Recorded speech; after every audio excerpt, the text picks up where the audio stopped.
the filmmaker, political activist, founder of Brave New Films, one of the really truly extraordinary human beings on this earth at this moment. I don't know where we'd be without you, Robert. At Robert Greenwald, W-A-L-D, the Twitter.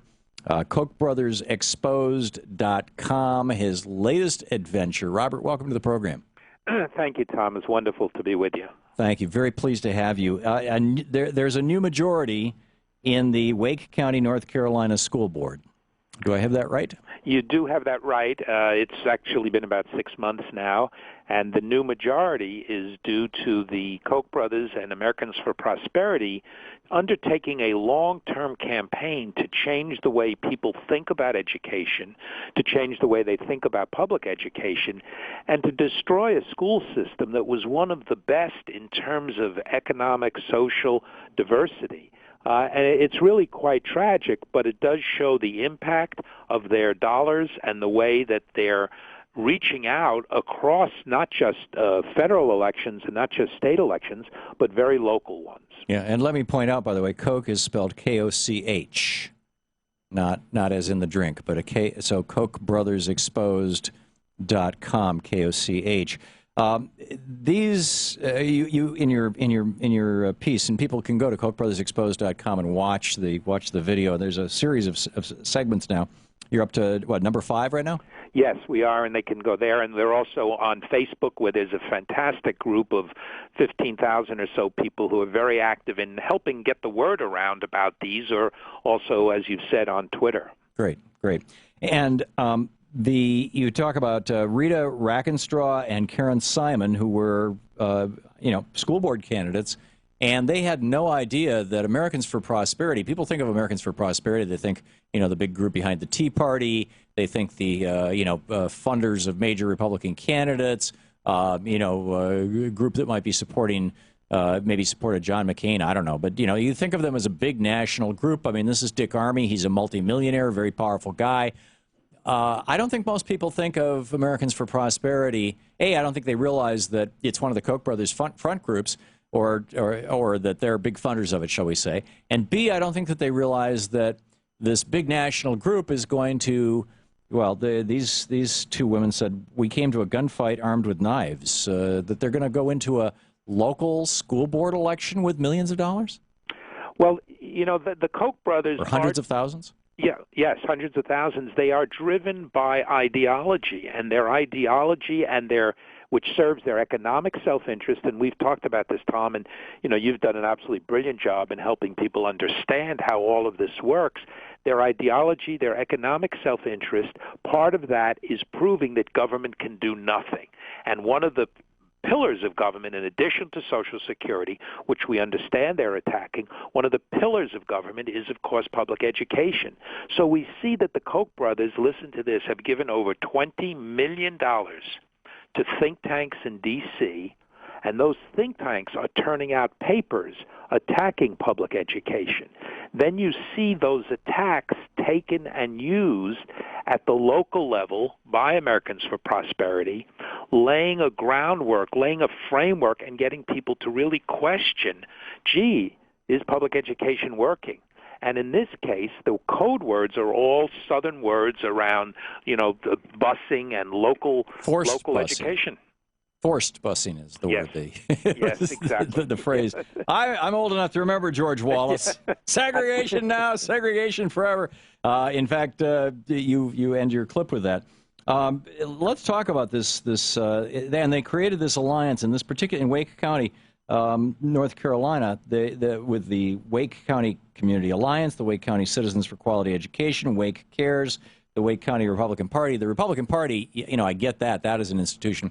Are these other three institutions inventions of AFP or the Koch brothers, or did they spring out? Where did they come from?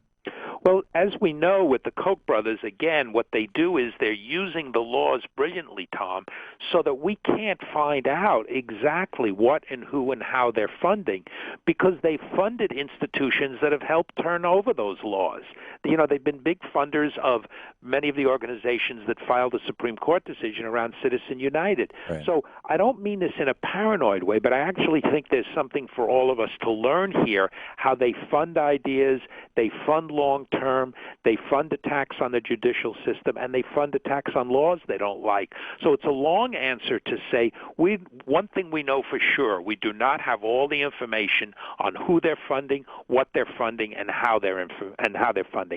Right. That's for sure. Right. And there, but the net effect of this change in the school board to have these Americans for Prosperity candidates, these libertarian candidates, is going to be, you're arguing, the resegregation of some of the North Carolina schools? Yes, and we're seeing it already. 700 students have been resegregated. We have in the video an interview of quite powerful with a young man who has been resegregated, who's been taken from his friends, his colleagues.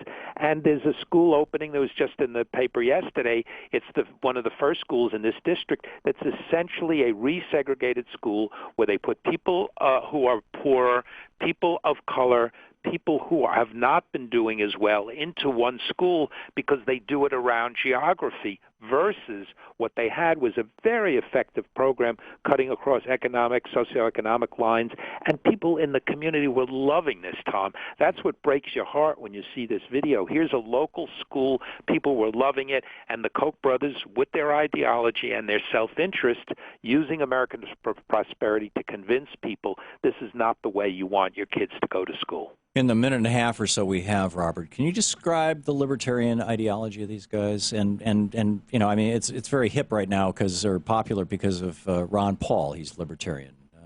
I'm guessing he would agree with this. Yes.